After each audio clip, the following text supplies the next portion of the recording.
My dear students, welcome to NK Baba chemistry classes.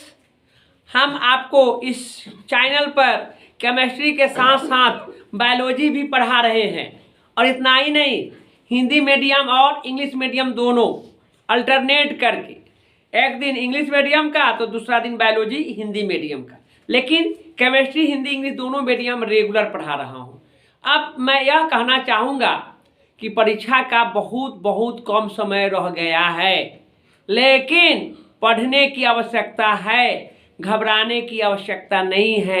आपको regular practice करने की ज़रूरत है।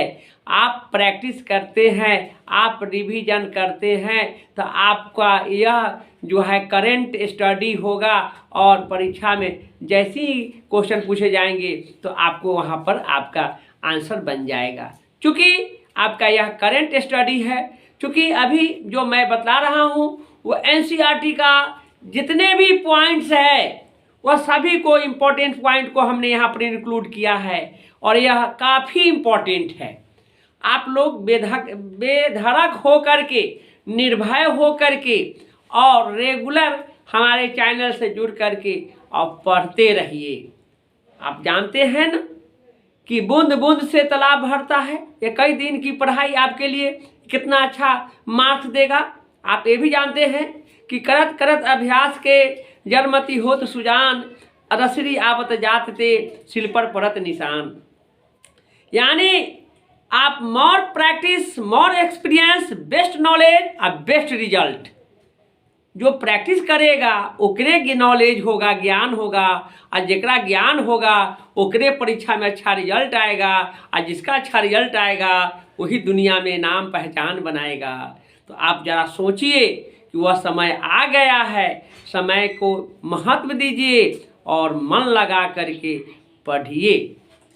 तन और मन दोनों को एकाग्रित करके और पढ़ाई पर भीड़ जाइए और पढ़ के बम बम हो जाइए। आप लोग समझ गए? तो चलिए आज मैं आपको आगे के टॉपिक्स बता रहा हूँ। वह है बायोलॉजी ऑपरेंट मॉडल क्या प्रदर्शित करता है। ऑपरेंट मॉडल प्रदर्शित करने वाला जो है वह जीन रेगुलेशन है। यह आपको बायोटेक से लिया गया है ना। तो यह कौन सा होगा? जीन रेगुलेशन होगा। नेक्स्ट है, निम्न में से किसका पुष्पासन खाया जाता है? निम्न में से किसका पुष्पासन खाया जाता है? तो सेब का पुष्पासन खाया जाता है। यानी थैलमस किसका खाया जाता है? तो सेब का खाया जाता है। याद रखिएगा, यह परीक्षा में जरूर आएगा। अगला देखिए, पारिस्थितिकी तंत्र की आहार श्रृंखला में ऊर्जा का प्रवाह होता है यूनिडायरेक्शनल, एक दिशात्मक होता है। यह ऊर्जा का प्रवाह है, कैसा होता है? एक दिशात्मक होता है। आगे का क्वेश्चन है, निम्न में से कौन एक जैविक खाद नहीं है? तो यह है बैसिलस यूरेंजिएसिस। बैसिलस यूरेंजिएसिस यह एक प्रकार के जैविक खाद नहीं होता है। इसको आप याद रखेंगे, बहुत बहुत महत्वपूर्ण क्वेश्चन है। आगे का क्वेश्चन है, क्षय रोग का संक्रमण मुख्यतः किसके द्वारा होता है? तो क्षय रोग का संक्रमण मुख्यतः हवा यानी वायु के द्वारा होता है। यह बहुत बहुत महत्वपूर्ण क्वेश्चन है। यह कई एक बार बोर्ड में पूछा गया क्वेश्चन है। हमने पिछले 2-3 क्लास में उधर पढ़ाए थे, वहाँ पर भी इसकी चर्चा किया था और आज फिर भी याद दिला रहे हैं कि आप लोग इसको देखिए, बहुत महत्वपूर्ण क्वेश्चन है। नेक्स्ट है, जैव रिएक्टर अनुकूलतम परिस्थिति में क्या निर्माण करता है? जैव रिएक्टर अनुकूलतम परिस्थिति में आपको उत्पाद निर्माण करता है। प्रोड्यूसर, उत्पादक, पौधे जो होते हैं वही, उसी का निर्माण होता है। नेक्स्ट है, किस फल के बीज चोल खाया जाता है? जायफल, लीची और शरीफा का बीज चोल खाते हैं। यह बहुत बहुत महत्वपूर्ण है, इसको ध्यान में रखिएगा आप लोग। अगला क्वेश्चन है, सल्फर डाइऑक्साइड SO2 प्रदूषण का सूचक है। क्या सूचक है? तो लाइकेन है। क्या है? लाइकेन है। सल्फर डाइऑक्साइड प्रदूषण का सूचक लाइकेन है।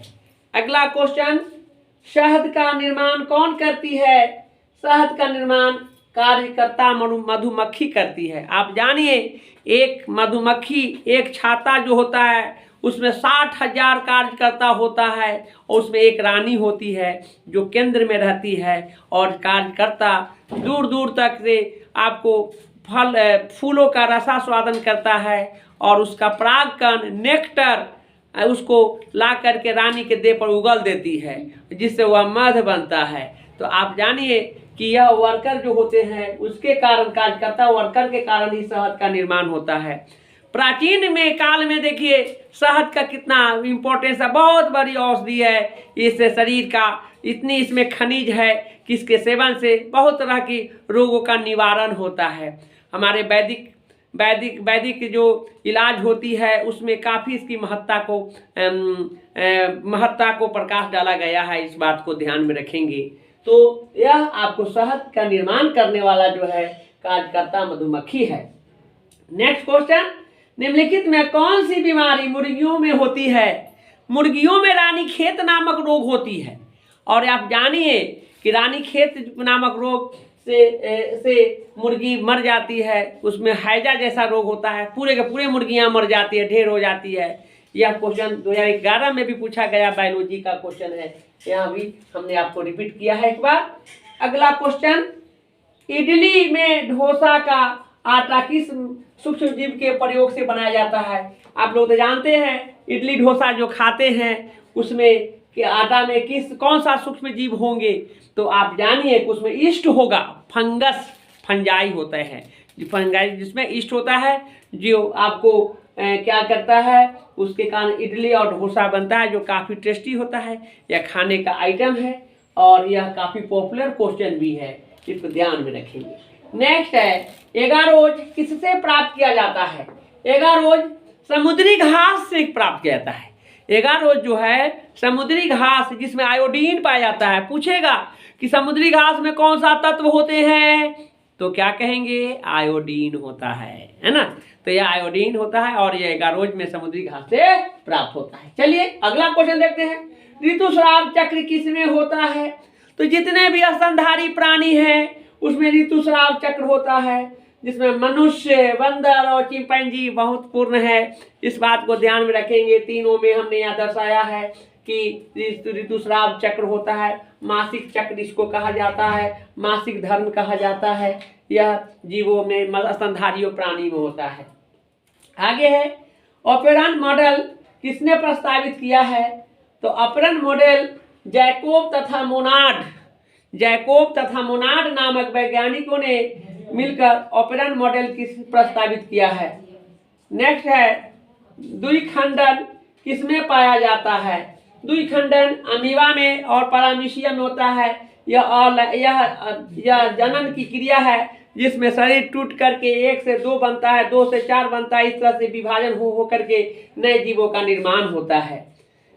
आगे का क्वेश्चन है, डीएनए अणु में साइटोसिन 18% है, तो एडेनिन का प्रतिशत क्या होगा? देखिए डीएनए अणु में यह क्षार युग्म के बारे में चारगाफ नामक वैज्ञानिक ने बताया था कि एडेनिन के साथ थाइमिन होता है और गुआनिन के साथ साइटोसिन होता है।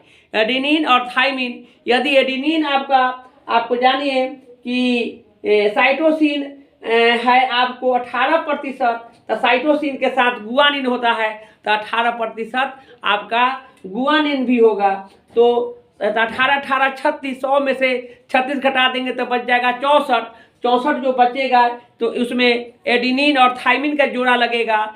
तो एडेनिन और थाइमिन दोनों मिलाकर 64 होगा, तो एडेनिन का कितना होगा? 32 हो जाएगा। 32 दोनों मिलाकर 64 हो जाता है, इसलिए इसका कितना हो जाएगा? 32% होगा।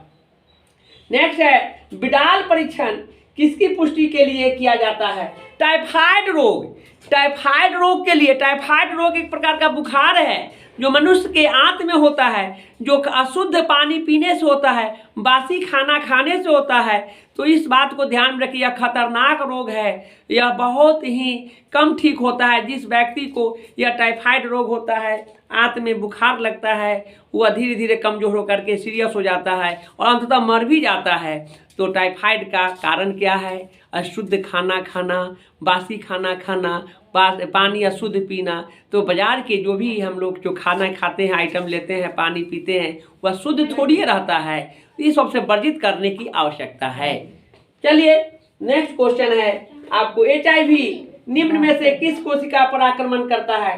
टी हेल्पर कोशिका पर।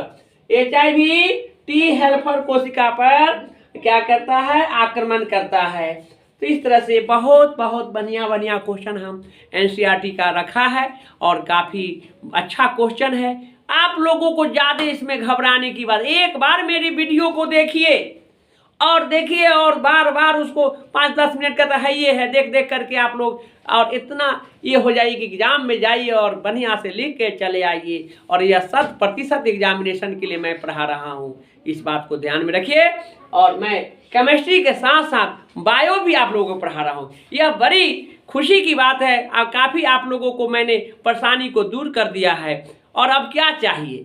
अब तो समय कम है, बिल्कुल देखिए। लेकिन एक बात आप लोगों से मैं कहना चाहूँगा, मैं आप लोगों से काफ़ी निराश हूँ और दुख प्रकट कर रहा हूँ कि इतना मेहनत मैं कर रहा हूँ, लेकिन मेरा सोच था कि हर घर शिक्षा अभियान, उस अभियान में आप लोग पहले जैसा सक्रिय नहीं है।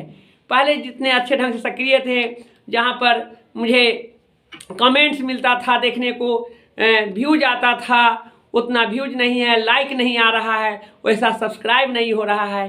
तो हम थोड़ा सा दुखित हैं, क्योंकि मैं यह जानता हूं कि मेरा यह आप लोगों की सहयोग से मेरा चैनल दूर दूर तक जाता और जाएगा भी। लेकिन आप लोगों में थोड़ा सा उदासीनता देख रहे हैं, यह उदासीन नहीं होइए। थोड़ा मेरे चैनल को भी आप देखिए, सब्सक्राइब कीजिए, लाइक कीजिए, शेयर कीजिए और दूर दूर तक इसे पहुंचाइए।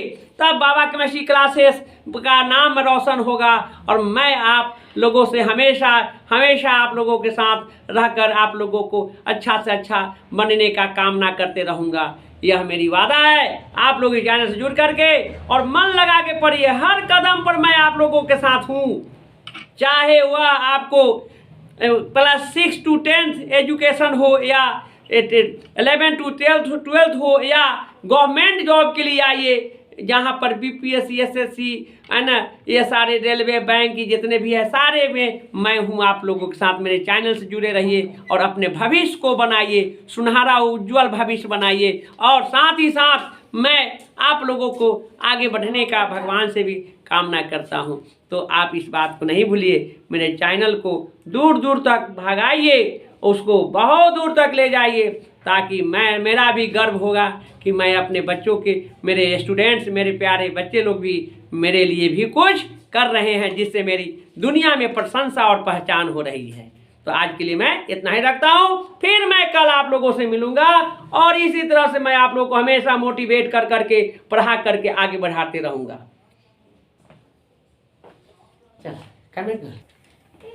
तो कुछ टाइम टेबल मेरा जो मैं आप लोगों को वीडियो को अपलोड करके भेजता था, पहले जो नियमित रूप से हम 5 से 6 बजे मॉर्निंग में भेजते थे, इधर 3-4 दिनों से जो गड़बड़ाया था, अब बिल्कुल मैं बस अपने ही टाइम से मैं आप लोगों को भेजते रहूँगा, इसमें कोई दिक्कत नहीं रहेगा।